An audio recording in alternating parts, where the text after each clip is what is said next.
ನಮ್ಮ ದೃಷ್ಟಿಕೋನದಲ್ಲಿ ಒಂದು ಸಣ್ಣ ಬದಲಾವಣೆ ಅದು ನಮ್ಮ ಇಡೀ ಜೀವನವನ್ನೇ ಬದಲಾಯಿಸಬಹುದು ಅಂತ ಹೇಳ್ತಾರೆ. ಇದು ಕೇಳೋಕೆ ತುಂಬಾ ಸರಳ ಅನಿಸಬಹುದು, ಆದ್ರೆ ಇದು ನಿಜಾನಾ? ಯಾಕಂದ್ರೆ ನಮ್ಮೆಲ್ಲರ ಸಹಜ ಸ್ವಭಾವನೆ ಬೇರೆಯವರಲ್ಲಿರೋ ತಪ್ಪುಗಳನ್ನ, ಕೊರತೆಗಳನ್ನ ಮೊದಲು ಹುಡುಕೋದಲ್ವಾ? ಖಂಡಿತ. ಇದು ಒಂದು ರೀತಿ ನಮ್ಮ ಮೆದುಳಿನ ಡಿಫಾಲ್ಟ್ ಸೆಟ್ಟಿಂಗ್ ಇದ್ದ ಹಾಗೆ. Default setting? ಹೌದು. ಅಪಾಯಗಳಿಂದ ಪಾರಾಗಲು ನಮ್ಮ ಪೂರ್ವಜರು ನಕಾರಾತ್ಮಕ ವಿಷಯಗಳ ಬಗ್ಗೆ ಹೆಚ್ಚು ಗಮನ ಕೊಡುತ್ತಿದ್ದರು. ಆ ಅಭ್ಯಾಸ ಅದು ಇಂದಿಗೂ ಉಳಿದುಕೊಂಡಿದೆ. ಆದ್ರೆ ನಾವು ಎಲ್ಲಿ ಗಮನ ಹರಿಸುತ್ತೇವೆಯೋ ಅಲ್ಲೇ ನಮ್ಮ ಶಕ್ತಿ ಹರಿಯುತ್ತದೆ. ನಾವು ಕೊರತೆಗಳ ಮೇಲೆ ಫೋಕಸ್ ಮಾಡಿದ್ರೆ ಆ ಕೊರತೆಗಳೇ ದೊಡ್ಡದಾಟಿ ಕಾಣಿಸ್ತವೆ. ಎಕ್ಸಾಕ್ಟ್ಲಿ, ಅದೇ ಆಗೋದು. ಇದು ಬಹಳ ಇಂಟ್ರೆಸ್ಟಿಂಗ್ ಪಾಯಿಂಟ್. ಇದೇ ವಿಷಯಕ್ಕೆ ಸಂಬಂಧಪಟ್ಟ ಹಾಗೆ ನಮ್ಮ ಇವತ್ತಿನ ಮೂಲ ಆಕರಗಳಲ್ಲಿ ಬಾಬ್ದಾದರವರು ಕೊಟ್ಟ ಒಂದು ಅದ್ಭುತವಾದ ವರದಾನದ ಬಗ್ಗೆ ಚರ್ಚೆ ಇದೆ. ಆ ಪರಿಕಲ್ಪನೆಯೇ ಮಾಸ್ಟರ್ ದಾತಾಭವ. ಮಾಸ್ಟರ್ ದಾತ ಅಂದ್ರೆ ಏನೋ ಕೊಡುವವನಾಗುವಂತಾನ? ಹೌದು. ಆದ್ರೆ ಇಲ್ಲಿ ಕೊಡುವುದು ಅಂದರೆ ಹಣ, ವಸ್ತುಗಳ ದಾನ ಅಲ್ಲ. ಇದು ಅದಕ್ಕಿಂತ ತುಂಬಾ ಸೂಕ್ಷ್ಮವಾದದ್ದು. ಸೂಕ್ಷ್ಮವಾದದ್ದ? ಹೌದು. ನಮ್ಮಲ್ಲಿರುವ ಸಕಾರಾತ್ಮಕ ಗುಣಗಳು, ಶಾಂತಿಯ ಅನುಭವ, ಶುಭ ಭಾವನೆಗಳು ಇವುಗಳನ್ನೆಲ್ಲ ಬೇರೆಯವರಿಗೆ ಕೊಡುವುದು. ಅಂದ್ರೆ ಬೇರೆಯವರಲ್ಲಿ ಇಲ್ಲದನ್ನು ನೋಡಿ ಟೀಕಿಸುವ ಬದಲು ನಮ್ಮಲ್ಲಿರುವುದನ್ನು ಅವರಿಗೆ ಕೊಟ್ಟು ಅವರನ್ನು ಶ್ರೀಮಂತರನ್ನಾಗಿ ಮಾಡುವುದು. ವಾಹ್! ಅಂದ್ರೆ ಬೇರೆಯವರನ್ನು ನೋಡುವ ನಮ್ಮ ಕನ್ನಡಕವನ್ನೇ ಬದಲಾಯಿಸಬೇಕು ಅಂತ. ಈ ತತ್ವ ಕೇಳೋಕೆ ಚೆನ್ನಾಗಿದೆ, ಆದ್ರೆ ನಿಜ ಜೀವನದಲ್ಲಿ ಇದು ಹೇಗೆ ಕೆಲಸ ಮಾಡುತ್ತೆ? ಅದೇ ಮುಖ್ಯವಾದ ಪ್ರಶ್ನೆ. ನಮ್ಮ ಮೂಲ ಆಕಾರದಲ್ಲಿ ರವಿ ಅನ್ನೋ ಹುಡುಗನ ಒಂದು ಅದ್ಭುತ ಉದಾಹರಣೆ ಇದೆ. ಅದು ಇದನ್ನು ಸ್ಪಷ್ಟಪಡಿಸುತ್ತೆ ಅನ್ಸುತ್ತೆ. ಹೌದು. ಆ ಕಥೆ ಈ ತತ್ವದ ಪ್ರಾಯೋಗಿಕ ರೂಪವನ್ನು ತೋರಿಸುತ್ತೆ. ಇಲ್ಲಿ ಕೇವಲ ಆಧ್ಯಾತ್ಮಿಕ ವಿಚಾರ ಮಾತ್ರವಲ್ಲ, ಮನೋವಿಜ್ಞಾನದಲ್ಲಿ ಇದಕ್ಕೆ ಪಿಗ್ಮೇಲಿಯನ್ ಎಫೆಕ್ಟ್ ಅಂತ ಕರೀತಾರೆ. ಪಿಗ್ಮೇಲಿಯನ್ ಎಫೆಕ್ಟ್ ಅಂದ್ರೆ ನಮ್ಮ ನಿರೀಕ್ಷೆಗಳು ಬೇರೆಯವರ ನಡವಳಿಕೆಯ ಮೇಲೆ ನೇರ ಪರಿಣಾಮ ಬೀರುತ್ತವೆ. ನಾವು ಒಬ್ಬರಿಂದ ಕೆಟ್ಟದ್ದನ್ನೇ ನಿರೀಕ್ಷಿಸಿದ್ರೆ ಅವರು ಹಾಗೆ ನಡ್ಕೊಳ್ಳುವ ಸಾಧ್ಯತೆ ಹೆಚ್ಚಾಗುತ್ತೆ. ಹಾಗಾದ್ರೆ ಆ ಕತೆಗೆ ಬರೋಣ. ಒಂದು ಶಾಲೆ, ಅಲ್ಲಿ ರವಿ ಅಂತ ಒಬ್ಬ ವಿದ್ಯಾರ್ಥಿ. ಆ ಟೀಚರ್ಸ್ ಎಲ್ಲ ಅವನ ಬಗ್ಗೆ ಮಾತಾಡ್ಕೊಳ್ಳೋದು ಅಂದ್ರೆ ಇನ್ನು ವೇಸ್ಟು, ಹೋಮ್ವರ್ಕ್ ಮಾಡಲ್ಲ, ಯಾರ ಮಾತು ಕೇಳಲ್ಲ, ಇವನಿಂದ ಏನೂ ಆಗಲ್ಲ ಅಂತ. ಅವನ ಮೇಲೆ ಒಂದು ಪ್ರಾಬ್ಲಮ್ ಸ್ಟೂಡೆಂಟ್ ಅನ್ನೋ ಲೇಬಲ್ ಬಿದ್ದು ಹೋಗಿತ್ತು. ಅಂದ್ರೆ ಎಲ್ರೂ ಅವನ ಹಿಂದಿನ ನಡವಳಿಕೆಯನ್ನೇ ನೋಡಿ ಭವಿಷ್ಯದಲ್ಲೂ ಅವನು ಹೀಗೆ ಇರ್ತಾನೆ ಅಂತ ನಿರ್ಧಾರಿಸ್ಬಿಟ್ಟಿದ್ರು. ಹೌದು. ಆ ಪಿಗ್ಮೇಲಿಯನ್ ಎಫೆಕ್ಟ್ನ ನಕಾರಾತ್ಮಕ ರೂಪ ಇದು. ಎಲ್ಲರೂ ಕೆಟ್ಟದ್ದನ್ನೇ ನಿರೀಕ್ಷಿಸ್ತಿದ್ರಿಂದ ರವಿ ಕೂಡ ಹಾಗೇ ನಡ್ಕೊಳ್ತಿದ್ದ. ಸರಿಯಾಗಿ ಹೇಳಿದ್ರಿ. ಆಗ ಶಾಲೆಗೆ ಒಬ್ಬ ಹೊಸ ಟೀಚರ್ ಬರ್ತಾರೆ. ಅವರು ಬೇರೆಯವರ ಮಾತನ್ನು ಕೇಳಿ ರವಿಯ ಬಗ್ಗೆ ಯಾವುದೇ ಅಭಿಪ್ರಾಯ ರೂಪಿಸ್ಕೊಂಡಿರಲಿಲ್ಲ. ಓಕೆ. ಒಂದು ದಿನ ಕ್ಲಾಸ್ನಲ್ಲಿ ಅವ್ರ ಚರ್ಚೆ ನಡೀತಿತ್ತು. ಯಾವ ಹುಡುಗರು ಮಾತಾಡದೇ ಇದ್ದಾಗ ಇದ್ದಕ್ಕಿದ್ದಂತೆ ರವಿ ಕೈ ಎತ್ತಾನೆ. ಒಂದು ನಿಮಿಷ.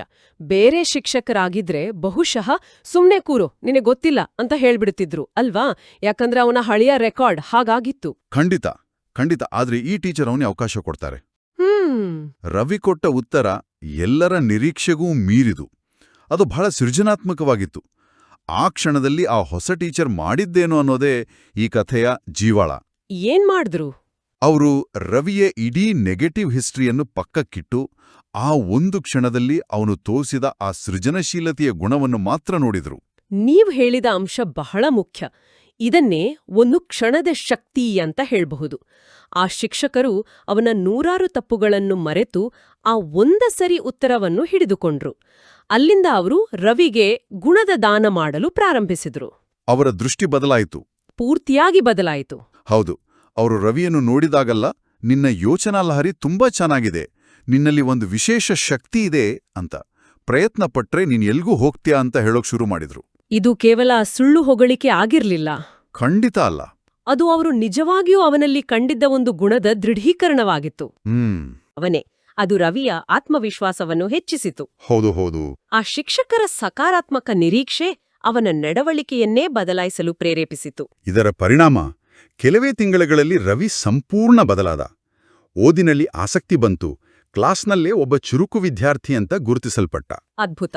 ಒಬ್ಬ ವ್ಯಕ್ತಿಯ ದೃಷ್ಟಿಕೋನ ಬದಲಾದಾಗ ಇನ್ನೊಬ್ಬ ವ್ಯಕ್ತಿಯ ಜೀವನವೇ ಬದಲಾಗಬಹುದು ಅನ್ನೋದು ಎಷ್ಟು ಅದ್ಭುತ ಅಲ್ವಾ? ಹೌದು. ಇಲ್ಲಿ ಶಿಕ್ಷಕರು ಮಾಡಿದ್ದು ಮಾಸ್ಟರ್ ದಾತ ಕೆಲ್ಸ. ಅವರು ಜ್ಞಾನದ ಜೊತೆಗೆ ಆತ್ಮವಿಶ್ವಾಸ ಮತ್ತು ಗುರುತಿಸುವಿಕೆಯ ದಾನ ಮಾಡಿದ್ರು. ಇದು ನಮ್ಮ ಗಮನ ಎಲ್ಲರ ಮೇಲೂ ಎಂಥ ಪ್ರಭಾವ ಬೀರುತ್ತದೆ ಎಂಬುದಕ್ಕೆ ಅತ್ಯುತ್ತಮ ಉದಾಹರಣೆ. ಓಕೆ. ರವಿಯ ಕಥೆಯಲ್ಲಿ ಒಬ್ಬ ಹುಡುಗನಿದ್ದ. ಅವನನ್ನು ಬದಲಾಯಿಸುವುದು ಸ್ವಲ್ಪ ಸುಲಭ ಅನಿಸಬಹುದು.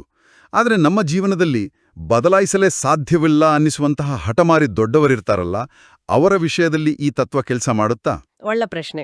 ಇದೇ ರೀತಿ ನಮ್ಮ ಮೂಲ ಆಕಾರದಲ್ಲಿ ಇನ್ನೊಂದು ಕಥೆ ಇದೆ, ಒಬ್ಬ ನೆರೆಹೊರೆಯ ಅಕ್ಕನ ಬಗ್ಗೆ. ಹೌದು, ಈ ಸವಾಲು ಇನ್ನಷ್ಟು ಕ್ಲಿಷ್ಟಕರವಾದದ್ದು. ಮುಂದುವರೆಸಿ. ಒಂದು ಕಾಲನಿಯಲ್ಲಿ ಒಬ್ಬ ಅಕ್ಕ ಇರ್ತಾರೆ. ಅವರ ಸ್ವಭಾವ ಅಂದ್ರೆ ಸದಾ ಜಗಳ, ನೆಗೆಟಿವ್ ಮಾತು. ಹಾಗಾಗಿ ಜನರೆಲ್ಲ ಅವರಷ್ಟೇ, ಅವರತ್ರ ಹೋಗ್ಬೇಡಿ ಅಂತ ದೂರನೇ ಇರ್ತಾರೆ. ಅವರ ಮೇಲೆ ಒಂದು ಜಗಳಗಂಟಿಯನ್ನು ಲೇಬಲ್ ಹಾಕ್ಬಿಟ್ಟಿದ್ದಾರೆ. ಕರೆಕ್ಟ್. ಈ ನೆರೆಹೊರೆಯ ಅಕ್ಕನ ಕಥೆ ಕೇಳಿದಾಗ ನನಗೆ ನಮ್ಮದೇ ಜೀವನದಲ್ಲಿ ನೋಡುವ ವ್ಯಕ್ತಿಗಳು ನೆನಪಾಗ್ತಾರೆ. ನಾವು ಸುಲಭವಾಗಿ ಅವರ ಅಂತ್ಯೇ ಎಂದು ತೀರ್ಮಾನಿಸ್ಬಿಡ್ತೇವೆ, ಆದ್ರೆ ಅವರ ಕೋಪದ ಹಿಂದೆ ಇರುವ ಕಾರಣವನ್ನು ಯೋಚಿಸುವುದೇ ಇಲ್ಲ. ನಿಜ. ಅದೇ ಕಾಲನಿಯಲ್ಲಿ ಒಬ್ಬ ಬ್ರಹ್ಮಕುಮಾರಿ ಸಹೋದರಿ ಕೂಡ ವಾಸವಾಗಿರ್ತಾರೆ. ಅವರ ದೃಷ್ಟಿಕೋನ ಮಾತ್ರ ಎಲ್ಲರಿಗಿಂತ ಭಿನ್ನವಾಗಿತ್ತು. ಅವರು ಆ ಅಕ್ಕನ್ನ ನೋಡಿದಾಗ ಅವರ ಜಗಳದ ಸ್ವಭಾವದ ಬದಲು ಇವರು ಮೂಲತಃ ಶಾಂತ ಸ್ವರೂಪದ ಆತ್ಮ, ಬಹುಶಃ ಇವರ ಜೀವನದ ನೋವೇ ಇವರನ್ನು ಹೀಗೆ ಮಾಡಿರಬಹುದು ಅಂತ ಯೋಚಿಸ್ತಿದ್ರು. ಇಲ್ಲಿಯೂ ದೃಷ್ಟಿಕೋನದ ಬದಲಾವಣೆ ಕಾಣಿಸುತ್ತೆ. ಆದ್ರೆ ಇಲ್ಲಿ ಅವರು ರವಿಯ ಶಿಕ್ಷಕರಂತೆ ನೇರವಾಗಿ ಹೋಗಿ ಹೊಗಳಲು ಸಾಧ್ಯವಿಲ್ಲ. ಹೌದು. ಹಾಗೆ ಮಾಡಿದ್ರೆ ಆ ಅಕ್ಕ ಇನ್ನಷ್ಟು ಕೆರಳಿ ಹೋಗಬಹುದು.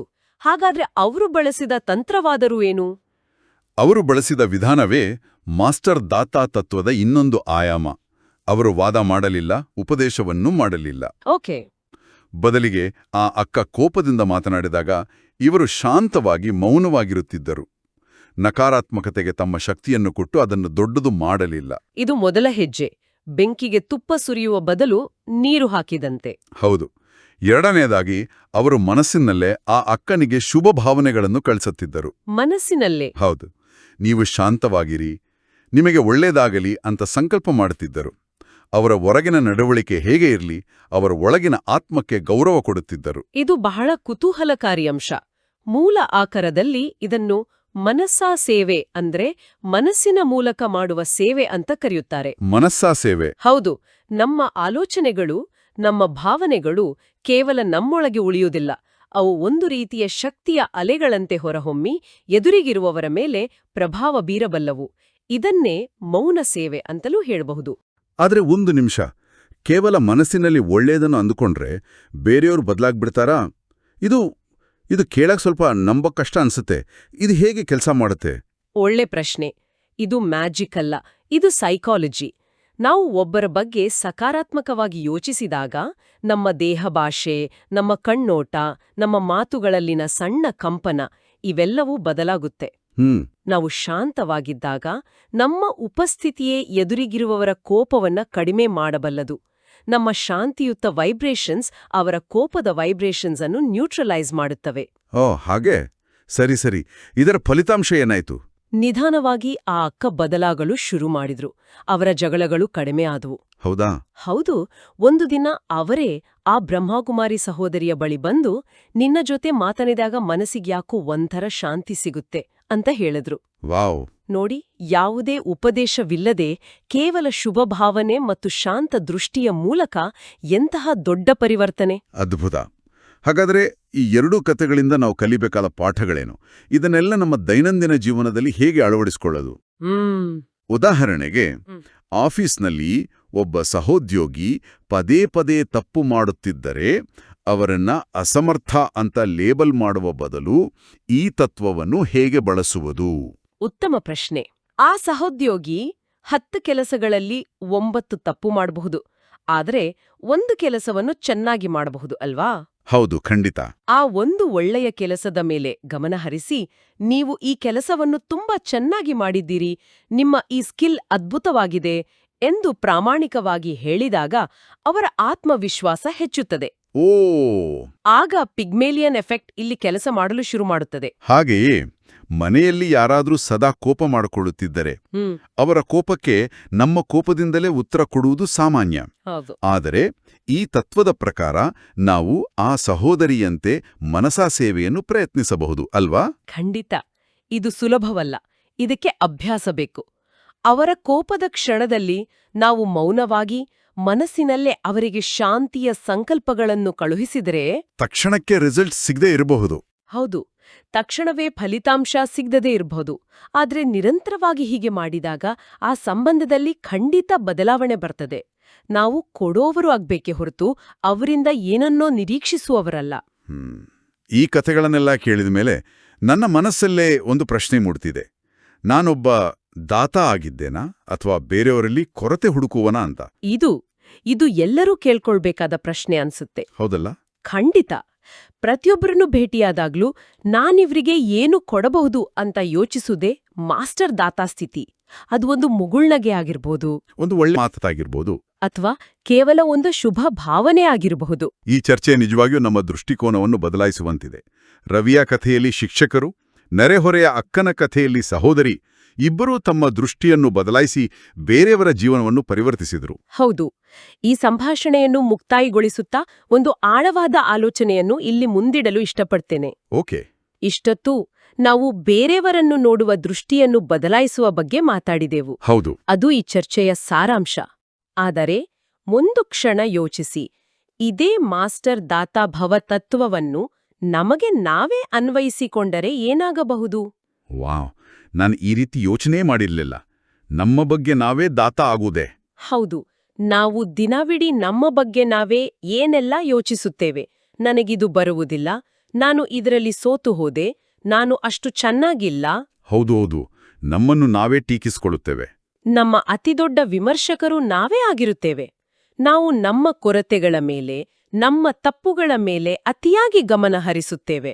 ಇದು 100% ಸತ್ಯ. ಬೇರೆಯವರು ನಮ್ಮನ್ನು 1 ಸಲ ಟೀಕಿಸಿದರೆ ನಾವು ನಮ್ಮನ್ನು ನಾವೇ 100 ಸಲ ಟೀಕಿಸಿಕೊಳ್ಳುತ್ತೇವೆ.